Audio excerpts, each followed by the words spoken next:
আশমুফারেহ বললেন, তিনি উল্লেখ করলেন যে যারা খুব বেশি শেয়ার করছে না, তিনি বললেন, তোমার যদি বাগদান হয় তাহলে চিন্তা করার দরকার নেই, তুমি সম্পৃক্ত হলে সব ঠিক হয়ে যাবে। আমি এটা শুনে ভাবলাম, এটাই তো আমি করব। আর তাই, যেমন ক্রিস বলছিলেন, আমি অনেক জায়গায় আছি, আমি সব জায়গায় ছড়িয়ে আছি। সেই দিন থেকে আমি আনথাসেভে সক্রিয়ভাবে জড়িত হতে শুরু করলাম, কারণ আমি যখনই মুফারেহর কথা শুনতাম, ওনার কথা আমার ভালো লাগতো, আমি এতে বিশ্বাস করতে শুরু করলাম, আর এর সাথে যোগ করব। এই পথেই আমি 3 ম্যান পরিচয়ে চলে এলাম। কারণ যেসব বিষয় আমাকে সবচেয়ে বেশি আকর্ষণ করে, তার মধ্যে একটা হলো, হ্যাঁ, আমরা টাকা উপার্জন করব, কিন্তু আসলেই আমি যেটাতে বেশি আগ্রহী, সেটা হলো অনপ্যাসিভের মানবিক দিকগুলো। আর আমি ভাবলাম, তুমি জানো কি, টিম ম্যানটা পেয়ে গেছি। আর আসলে বিল উইলিয়ামস, যার নাম তোমাদের অনেকেই জানো, উনি খেয়াল করেছিলেন যখন আমি তিন ম্যান ওয়েদার ব্যবহার করতে শুরু করলাম, উনি বলেছিলেন, জন, তোমার এটা আরো বেশি করা উচিত, আরো সামনে আনা উচিত। তুমি এই চরিত্রটা আনপ্যাসিভের ভেতরে করো, কারণ শেষ পর্যন্ত টিন ম্যান তো ভাবত তার কোনো হৃদয় নেই, কিন্তু সে তার হৃদয় খুঁজে পেয়েছিল। কিন্তু সে ভাবত তার হৃদয় নেই, অথচ আসলে তার হৃদয় সব সময় ছিল। তিনি বললেন, তুমি পুরো ব্যাপারটা জানতে পারবে। আমি বললাম, তুমি জানো কি, বিল, আমি এটা করবই। তাই এতদিন ধরে আমি এই 3 ম্যান ব্যাপারটা করে আসছি।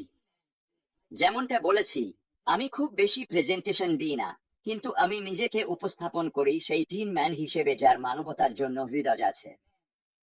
তাই আমি সবসময় বলি, জজব 3 ম্যান, বড় হৃদয়, আমার মানবতার জন্য হৃদয় আছে। আমি এটা সব সময় করে আসছি, আর আমি অনেক গ্রুপ ও জায়গার সঙ্গেও যুক্ত।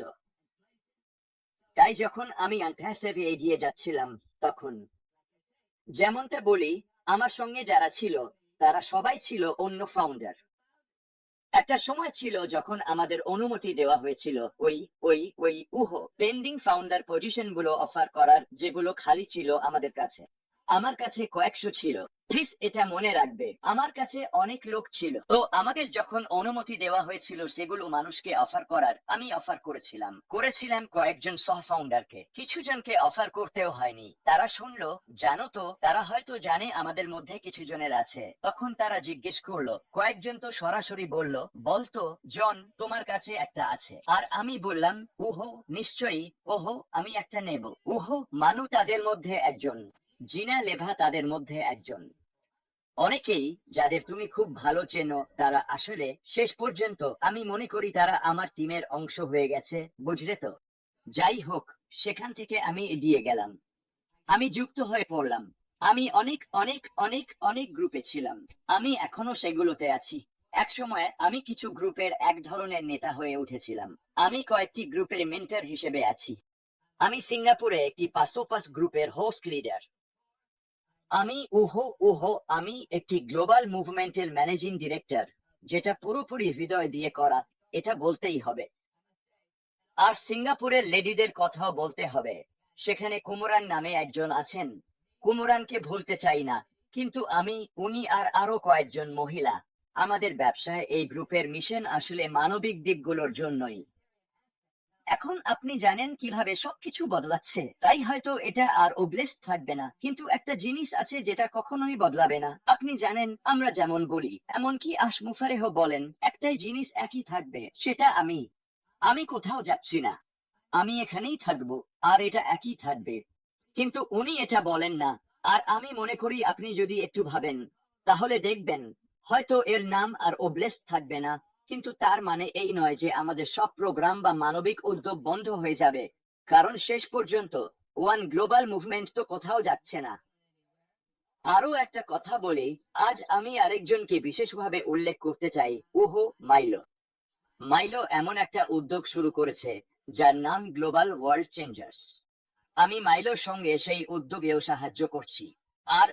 আর আমি আপনাদের বলবো, এখনই না, আমরা এখানে বেশি সময় থাকতে চাই না, আমি এখনই বলতে চাই না, কিন্তু ভবিষ্যতে আপনারা ওয়ান গ্লোবাল মুভ, ওহো না, ওয়ান গ্লোবাল মুভমেন্ট নয়, গ্লোবাল ওয়ার্ল্ড চেঞ্জার্স সম্পর্কে শুনবেন, কারণ এটাই হবে এমন একটা উপায় যার মাধ্যমে আপনি এই মানবিক উদ্যোগগুলোতে সাহায্য করতে পারবেন, যেগুলো আপনি শুনবেন আর আপনি সেগুলো জানবেন, কারণ আপনি যদি কিছুদিন ধরে এখানে থাকেন তাহলে ইতিমধ্যেই সেগুলো সম্পর্কে শুনেছেন। ঠিক আছে, আপনি তাদের সাহায্য করতে পারবেন শুধুমাত্র এই অ্যাকাউন্টগুলো রাখার মাধ্যমেই, যেগুলো আমরা গ্লোবাল ওয়ার্ল্ড চেঞ্জার্স এর নির্দিষ্ট কিছু ক্যাটাগরির অধীনে উপলব্ধ করব। এটাই এখন বলছি, তবে আপনি আমার এবং মাইলোর কাছ থেকেও এ বিষয়ে শুনবেন। ও প্রতিদিন তার ডেইলি ইন্সপিরেশনে এ নিয়ে কথা বলে, তবে আপনি অবশ্যই এ বিষয়ে শুনবেন। ঠিক আছে, এবার এগিয়ে যাচ্ছি। আরো অনেক মানুষ আছে। আসলে যেমনটা বলেছি, আমি অনেকগুলো গ্রুপে আছি, তাই হয়তো আমাকে প্রত্যেকটা আলাদাভাবে সবাইকে বলার দরকার নেই। যাই হোক, এখন আমি আপনাদের কিছু বলতে চাই, আর আমার মনে হয় এটাই আসলে কারণ মাটি, ক্রিস আর অন্যরা এমন কিছু করছে, কারণ আমরা একটা অপেক্ষার সময় আছি। কিছুদিন আগে একটা ঘটনা ঘটেছিল, যেটা ভালো ছিল না, খুবই গুরুতর সমস্যা হয়েছিল। কি ঘটেছিল? আশমুফারে সেটা সামলেছেন। একসময় তিনি সামনে এসেছিলেন। তিনি এ ব্যাপারে বেশ খোলামেলা ছিলেন। তিনি আমাদের সত্যিই জানিয়েছিলেন। তিনি সব খুঁটিনাটি বলেননি, কিন্তু একসময় তিনি আমাদের বললেন, আমরা যেটা আছে সেটা বন্ধ করে দেব, আর অনেক কিছু বদলে যাবে। আমি এখনো এখানে আছি। আমি এখানেই থাকবো। হয়তো বাকি সবকিছু বদলে যাবে। আসলে তিনি এমন কথাও বলেছেন, সবকিছু নাটকীয়ভাবে বদলে যাবে। কি নাটকীয়ভাবে বদলে যাবে? কি হচ্ছে এখানে? তিনি বলেছিলেন তাকে বিশ্বাস করতে। তোমাদের তাকে বিশ্বাস করতে হবে, আমাদের তাকে বিশ্বাস করতে হবে, আমাদের তার উপর ভরসা রাখতে হবে, আমাদের তাকে সমর্থন করতে হবে। এটাই আমি করছি, এটাই আমি আপনাদের বলতে চাই। কি হয়েছিল? তিনি বললেন, আমি এটা সামলে নিয়েছি, আমরা ভাগ্যবান ছিলাম, আমরা কিছু জিনিস শেষ পর্যন্ত বাঁচাতে পেরেছিলাম যাই ঘটুক না কেন। কিন্তু তিনি একদম নতুন একটা ব্যবসা তৈরি করছেন। এটা হয়তো আমাদেরই ব্যবসা হবে। একভাবে দেখলে এটা একই, কারণ আমরা সবাই এক। তাই আমরা একটা পরিবার, আর ব্যবসাটা আসছে। এখন এটা হয়তো আগের নামের মতো হবে না, বা আমাদের যেসব জিনিস ছিল তার সবকিছু নাও থাকতে পারে। আমরা জানি না, কারণ এবার সে ব্যাপারটা একটু চুপচাপ রাখছে, কারণ সে চায় না এটা বাইরে ছড়িয়ে পড়ুক, বিশেষ করে তাদের কাছে যারা হয়তো ঝামেলা করেছিল, খারাপ লোক ছিল, বা এমন কিছু মানুষ যারা প্রতিদিন আমাদের সমস্যায় ফেলছে। খ্রিস তাদের সম্পর্কে জানে, ওই ওই ইউটিউবের লোকজনদের। মানে, দেখো খ্রিস কি করে যখন সে বলে যারা আমাদের সমস্যায় ফেলে। খ্রিস করে। ধন্যবাদ ক্রিস। হ্যাঁ, তো যাই হোক, তাহলে আমরা এখন এই অবস্থায় আছি। আমরা ধৈর্য ধরে অপেক্ষা করছি। তাই আমি সরাসরি আপনাদের সঙ্গে কথা বলতে চাই। আমরা সবাই এখানে আছি কারণ আমরা অপেক্ষা করছি, আর আমরা কিছু বড় কিছুর ওপর বিশ্বাস রাখি, তাই তো? হ্যাঁ, আমরা এর মধ্যে আছি। আমরা অপেক্ষা করছি কিছু দারুণ ঘটনার জন্য, কারণ অ্যাশ মুফারা বলেছে সে কঠোর পরিশ্রম করছে। সে আমাদের জন্য এটা নিয়ে আসবে। আমরা অবাক হয়ে যাব। আমরা কিছু সত্যিই ভালো কিছু দেখতে যাচ্ছি। আর এ কারণেই আমি আপনাদের বলছি, চলুন একটু বিশ্বাস রাখি, চলুন আমরা ওকে এবং ও যা বলছে সেটাকে সমর্থন করি। আপনারা জানেন, আমরা আমাদের কোম্পানিতে কিছু দারুণ ঘটনার জন্য অপেক্ষা করছি। আমাদের কোম্পানি, আমরা এখনো এখানে আছি। এর নাম যাই হোক, এটা আসলে কি সেটা কোনো ব্যাপার না, এটা আমাদের কোম্পানি, আর ও আমাদের জন্য কিছু দারুণ নিয়ে আসছে। এটা প্রকাশ পাবে। এটা এমন কিছু হবে, যেমনটা আমি আপনাদের বললাম, আমরা এখনো দেখিনি। আমরা হয়তো সবকিছু জানি না, কিন্তু আমরা বিশ্বাস করব কারণ উনি বলছেন। আমি তোমাদের বলব কখন সময় হবে। ঠিক সময় হলে আমরা যাব। এটা শুধু আশমুফারাই জানেন। এখন সেটা আবার মনে করিয়ে দিচ্ছি। তাই আমি শুধু আপনাদের সবাইকে উৎসাহ দিতে চাই। আমি চাই আপনারা ধৈর্য ধরুন, মনোযোগ ধরে রাখুন, নিয়মিত উপস্থিত থাকুন। এই যাত্রা থেকে চোখ সরাবেন না, যে যাত্রায় আমি আছি আর টিম ম্যান আছে। আমি যখন এখানে আছি তখন এ নিয়ে একটু কিছু বলি। আপনি যখন অপেক্ষা করছেন তখন এমন কিছু করুন যা আপনাকে ভালো অনুভব করায় চিত্ত। এমন কিছু করুন যা আপনার জীবনে উদ্দেশ্য আনে, ইতিবাচকতা আনে। আপনার আগ্রহ কি সেটা বেছে নিন। এটাই আমরা অপেক্ষা করার সময় করা উচিত।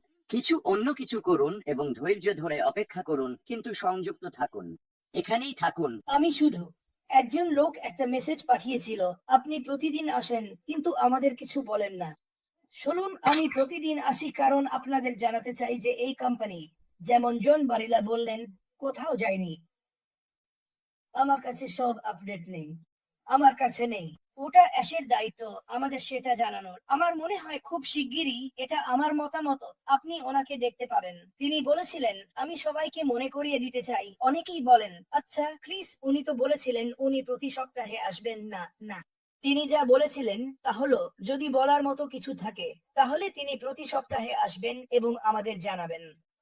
ঠিক আছে, কিন্তু আমি আপনাদের এটা নিশ্চিত করে বলতে চাই, আশমুফারা ৮ বছর আগের থেকে আমাদের সবার জন্য কাজ করা কখনোই বন্ধ করেননি।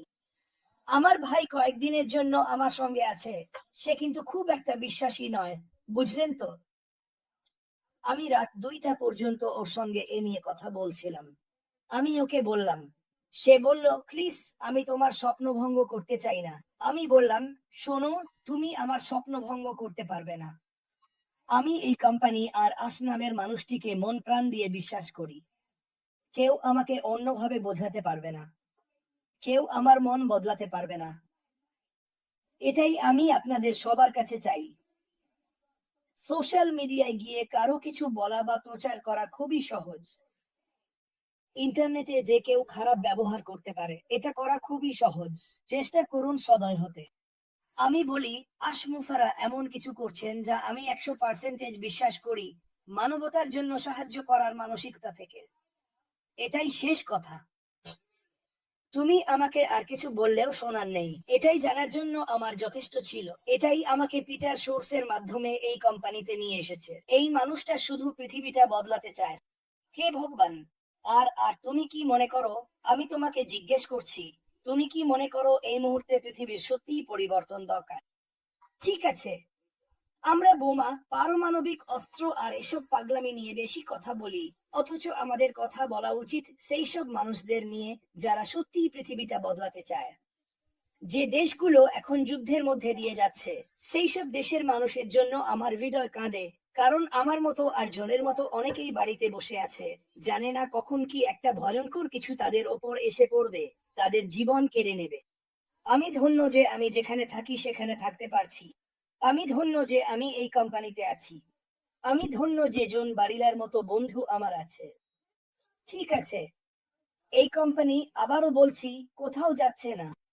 আর যখন এটা শুরু হবে, জন আজকে বেশ কয়েকবার বলেছে, সংযুক্ত থাকো, একটু ধৈর্য ধরো। আমরা এখানে তোমাদের ওপর চিৎকার করছি না বা রাগ দেখাচ্ছি না।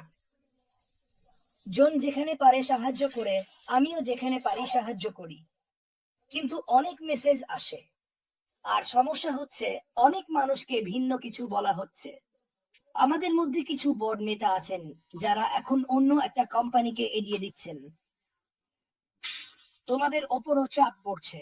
ঠিক আছে, আমি ব্যাপারটা এভাবেই দেখি, এই কোম্পানিটাই আমার জন্য যথেষ্ট।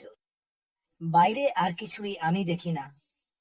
আমি কখনো এমএলএন করিনি, কিন্তু তোমাদের সবার কাছ থেকে শুনে বুঝেছি এমএলএন ছিল প্রায় দুঃস্বপ্নের মতো। আর আমি আমার জীবনে কোনো দুঃস্বপ্ন চাই না। আমার মনে হয় আমাদের সবার জীবনেই যথেষ্ট দুঃস্বপ্ন আছে। এই কোম্পানির সঙ্গেই থাকো, নিজের পথে অটল থাকো, আশমুফারার ওপর এবং উনি যা করছেন তার উপর ১০০% বিশ্বাস রাখো। আমি কথা দিচ্ছি, ঈশ্বরে বিশ্বাস রাখো, মন প্রাণে ভালোবাসো ঈশ্বরকে। তোমার জীবন বদলে যাবে, আমি তোমাকে এই কথা দিচ্ছি। জন বারিলা, আমি তোমাকে ভালোবাসি, ভাই। হ্যাঁ, আমারও তাই। ধন্যবাদ। ধন্যবাদ এখানে এসে সবাইকে অনুপ্রাণিত করার জন্য, কারণ তুমি সেটা নিঃসন্দেহে করেছো, ভাই। আপনাকে অনেক ধন্যবাদ। আমি খুশি। পরে দেখা হবে, বন্ধু। মজবুত থাকো, মজবুত থাকো। আর অপেক্ষা করতে পারছি না কখন তুমি অনেক কিছু করেছো, কিন্তু কখন করবে। আমার আছে, জানো, মার্টি ক্লাব্বা, সেই ছোট্ট লোকটা যে পাইরেটস অফ দ্য ক্যারিবিয়ানে অভিনয় করে। হ্যাঁ, সে ছিল সব জায়গায়। আমি তাকে আমার পুরো জীবন চিনি। আর ওর অভিনয়, অভিনেতা আর সিনেমার ক্যারিয়ার বাড়তে দেখা, এগুলো খুব মজার ব্যাপার। ঠিক। তুমি এমন জীবন যাপন করো যা আমি চাইতাম, এটা বিশ্বাস করো? ওহো, আমি বিশ্বাস করতে পারি। হ্যাঁ, আমি সবসময় অভিনেতা হতে চেয়েছিলাম, সবসময় পাগলাটে মজার কিছু করতে চাইতাম, জানো। হ্যাঁ, আমি এটা ছেড়ে দিয়েছিলাম। কারণ কেন? ভয়। আমি ভয়কে আমাকে গ্রাস করতে দিয়েছিলাম। এখন এটাই এই দুনিয়ার সমস্যা। হ্যাঁ, তোমার ভয়ের সঙ্গে লড়ো। ঠিক। ওকে মুখে ঘুষি মারো, ওর সামনে দাঁড়িয়ে যাও। অ্যাশ মুফারা এটা প্রতিদিন করেন। তিনি আমাদের সবার ভয়ের সঙ্গে লড়াই করেন। ঠিক। তিনি খুঁজে বের করেন সেই সব মানুষকে যারা আমাদের প্রতি নেতিবাচক। ঠিক। তিনি থামেন না, এগিয়ে যান। তুমি হয়তো তাকে দেখো না, যেমন রাতে সূর্য দেখা যায় না, কিন্তু আমি কথা দিচ্ছি তিনি তখনও আছেন এবং কারো হৃদয়ের উষ্ণ করছেন যখন তুমি ঘুমিয়ে আছো, আর তিনি এগিয়ে যাচ্ছেন। জন বারিলা। জি স্যার। ভালোবাসি, ঈশ্বর আশীর্বাদ করুন। ঠিক আছে।